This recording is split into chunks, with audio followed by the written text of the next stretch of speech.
Gabrielle Frédé, bonjour. Bonjour. Journaliste, vous avez travaillé pendant 20 ans au Nouvel Observateur avant de rejoindre la rédaction Challenge. Vous venez de publier aux éditions Albin Michel, Requins, caniches et autres mystificateurs. On a compris un réquisitoire contre l'univers de l'art contemporain. Alors, l'art contemporain est d'actualité ces temps-ci avec la tenue cette semaine de 2 foires importantes, l'une à Londres, Frieze, et à Paris, la FIAC. La FIAC, oui. Alors, à propos de ces grands rendez-vous mondiaux, vous donnez dans votre livre un adjectif, excellence pour Bâle, dégénérescence pour l'Art Basel Miami Beach. Oui, absolument. Comment qualifieriez-vous la FIAC? La FIAC, c'est tout simplement une des plus anciennes. Elle a plus de 100 ans, elle est ancienne, et surtout elle est née à un moment où la France était extrêmement forte sur le marché de l'art. Aujourd'hui, la France pèse 2%, un peu moins de 2%. Dans les années 60, et a fortiori avant, elle pesait 60-65%. Donc le marché de l'art, le marché de l'art moderne, le marché a fortiori des impressionnistes, se faisait à Paris. Oui, mais vous nous expliquez vous-même qu'aujourd'hui, ce marché fait 2%. Maintenant, c'est fini. Donc, mais quel est l'enjeu? J'insiste pour la FIAC. Quel est son enjeu? L'enjeu, c'est de remettre la place de Paris sur la carte. Ancienne, certes, mais c'est pas... Oui, voilà, mais non. Regardons devant. Là, je crois que Paris a de beaux restes. Il y a une offre culturelle absolument exceptionnelle. Regardez, aujourd'hui, vous avez Derain à Pompidou, vous avez Enro au Palais de Tokyo, vous avez Gauguin au Grand Palais, j'en passe et des meilleurs. Enfin, il y a un nombre incalculable de galeries qui n'ont pas toute l'envergure de leurs concurrentes anglo-saxonnes, mais ça reste un endroit où il se passe des choses. Alors, vous venez de le dire, donc sur un marché de 4 milliards de dollars, Paris pèse entre 1 et 2%, enfin la France. Oui, alors si vous voulez... Comment expliquer... Non, sur le marché de l'art en général. Non, c'est sur le marché de l'art en général, qui représente 55 milliards. La France, c'est 2%, un peu moins de 2%. Alors, sur l'art contemporain qui pèse 4 milliards au monde, la France pèse, vous dites, 1%. Oui, à peu près, voilà. c'est cet ordre-là. Les statistiques, si vous voulez, c'est toujours un peu fausses. Pas beaucoup. C'est très peu. De toute façon, c'est très peu. Alors, comment expliquer ce retard?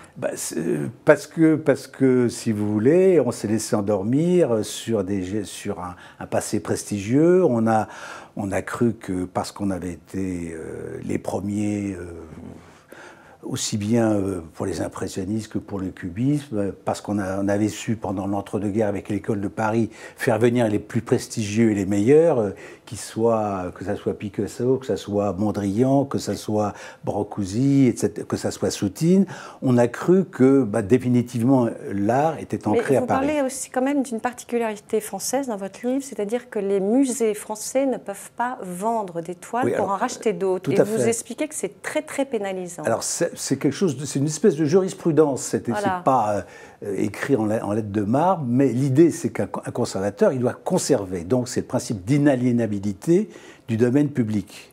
Alors que les anglo-saxons, ils ont ce qu'ils appellent le désaccessionning, ils peuvent vendre et acheter au gré un peu du marché pour affiner une collection et renforcer des trous qu'ils peuvent avoir, et aussi pour investir dans un agrandissement. Il n'y a pas ce côté tabou, sacro-saint qu'il y a en France. Et une autre particularité française, vous l'expliquez, c'est le poids de l'État. Alors le poids de l'État, c'est en train de changer. Mais effectivement, si vous voulez, en 80-82, comme la France avait accumulé un grand retard dans l'art contemporain, il y avait un ministre que tout le monde connaît, qui était Jack Lang, qui a décidé d'utiliser massivement la commande publique. Donc la commande publique a été relayée par les fonds d'art régionaux, voilà. Et on ne peut pas dire qu'ils aient eu la main heureuse. Ils ont eu beaucoup d'argent. Leur comité de sélection... vous n'êtes pas très flatteur à leur égard. Je crois que, si vous voulez, il y a un critère, c'est que la plus grande frac, c'est celle de l'Île-de-France, c'est celle où vont s'approvisionner traditionnellement les ambassadeurs lorsqu'ils partent en poste. Quelquefois, ils partent en courant en disant « Oh là là, il y a peut-être d'autres manières de projeter de la France une image positive. Alors, on va rester sur la France. Vous parlez de la multiplication des musées privés d'art contemporain depuis plusieurs années. Et alors en France, quand même, on a 2 hommes d'affaires de renom qui ont fait parler d'eux. Il y a Bernard Arnault avec sa fondation Vuitton, donc à Boulogne, et François Pinault. Dans le bois de Boulogne. Oui, dans le bois de Boulogne, pardon, bien sûr, dans le bois de Boulogne, bien sûr. Et François Pinault qui ouvrira en 2019 les portes de la Bourse de commerce. Tout à fait. Alors voilà. Pinault, ça va être un retour parce qu'il a été échaudé dans les années 2000. Il voulait s'installer à l'île Seguin, à Boulogne-Billancourt. Ça n'a pas marché. Ça n'a pas marché. Il y a eu de... Bon. Alors, à propos de ces hommes d'affaires qui s'achètent des musées, certains parlent de marketing, donc art et marketing, c'est-à-dire qui profitent de la créativité pour mieux faire valoir leurs produits. Tout à fait. Alors, est-ce qu'on peut encore parler d'art à ce moment-là ? Oui, non. Je ne sais pas, si vous voulez, il y a, sur un plan strictement économique, vous avez les 3 P dans ces cas-là. Vous avez produit, price, place and promotion. Bon, alors effectivement, il y a certains, pour certains artistes, on retrouve les 4 critères, si vous voulez. Lorsque Murakami travaille pour Pinault, par exemple, vous avez effectivement cette déclinaison parfaite. Effectivement, il est tentant, et surtout c'était le cas pour Arnault, d'ennoblir ses produits en demandant à Kunz, à Murakami, par exemple. Des sacs Vuitton. Voilà. Alors ça, c'est tout récent, si vous voulez, ça, effectivement. Mais avant, il y a les collections de foulards, Hermès a fait la même chose, et d'ailleurs les Italiens ont fait la même chose aussi. Donc c'est une forme d'art. Si vous voulez, alors on peut jouer au ping-pong éternellement. On dit que ceux qui pratiquent ça disent c'est une manière de déghettoiser les artistes, de les rapprocher de leur vrai public, qui est un public beaucoup plus large.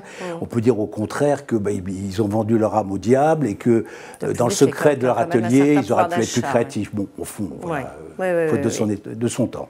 Alors l'art contemporain rime souvent quand même avec scandale. On se souvient en 2014 de l'œuvre Tri de Paul McCarthy, Place Vendôme. Et aujourd'hui, au moment où se déroule la FIAC, on parle beaucoup de Domesticator, du néerlandais Joe Van Lieshout, qui a été refusé au Louvre, s'installer en face du Louvre parce que c'est une énorme œuvre d'art et qui finalement ira à Pompidou. Ira s'installer au centre Pompidou. Où est la limite entre subversion et provocation ? La limite, elle est floue, elle est infiniment subtile à déceler. Quand, sur la place Vendôme, avec l'assentiment du comité Vendôme, avec la bénédiction du ministère de la Culture et puis l'onction de la mairie, lorsque Paul McCarthy fait son tri, qui est en fait une sorte de sextoy, il y a vraiment scandale, parce que, au risque de passer pour un fiefé réactionnaire, on a une place qui est merveilleuse. L'objet de tri, qui est une érection sur 15 mètres de haut, n'est pas, à proprement parler, un facteur d'embellissement de la dite place. D'ailleurs, elle a été dégonflée, lacérée, etc. Et il a dû la retirer.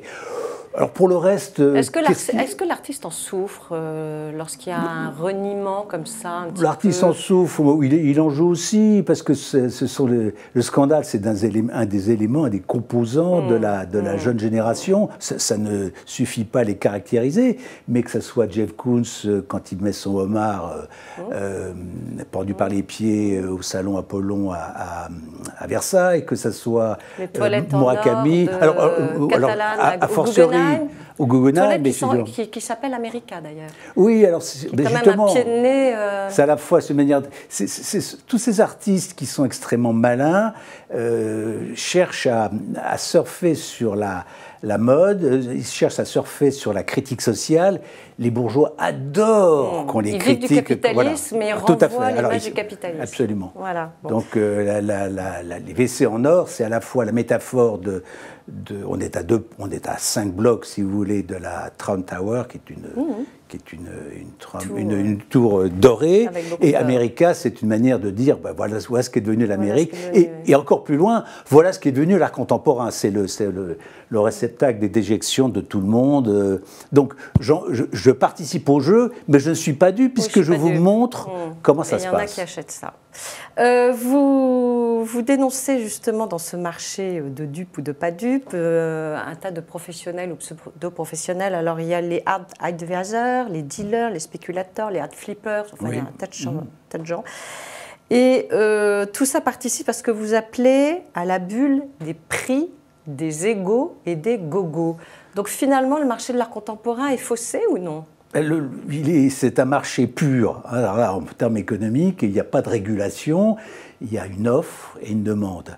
Donc, les grands perdants, ce sont ceux qui oublient qu'une œuvre d'art, c'est quelque chose de périssable, qu'elle reflète un goût et qu'elle n'atteint pas nécessairement l'universalité. Et que ce qu'ils ont acheté très très cher, aujourd'hui, il n'est pas du tout certain, malgré les conseils des art advisors et de leurs marchands, il n'est pas du tout certain que dans 10 ans, dans 15 ans, le Kunz ou le Murakami ou le Catlan qu'ils ont acheté aura la même valeur. C'est un marché qui repose sur la croyance, et la croyance, elle se fait et elle se défait.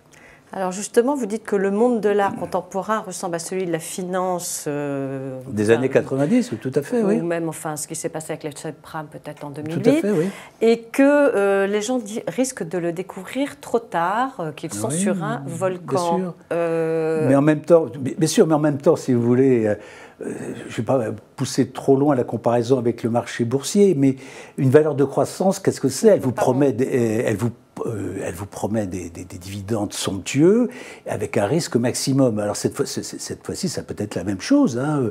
Vous pouvez faire une culbute, 3 fois la culbute, 10 fois la culbute, ou bien vous retrouver avec quelque chose qui n'aura aucune valeur. Ça s'appelle la spéculation, ça fait partie du jeu. Et en fait, mais ce qu'il y a d'important à retenir, c'est qu'aujourd'hui, on a inventé un terme, c'est Saatchi qui a inventé ce terme, de spéculateurs. Ce sont des collectionneurs, mais en même temps des spéculateurs. Ils achètent, voilà. Ils achètent pour voir, mais ils achètent aussi pour faire une plus-value. Oui, parce que n'oublions pas qu'évidemment, fiscalement, c'est très intéressant. Fiscalement, ça peut être intéressant. Voilà.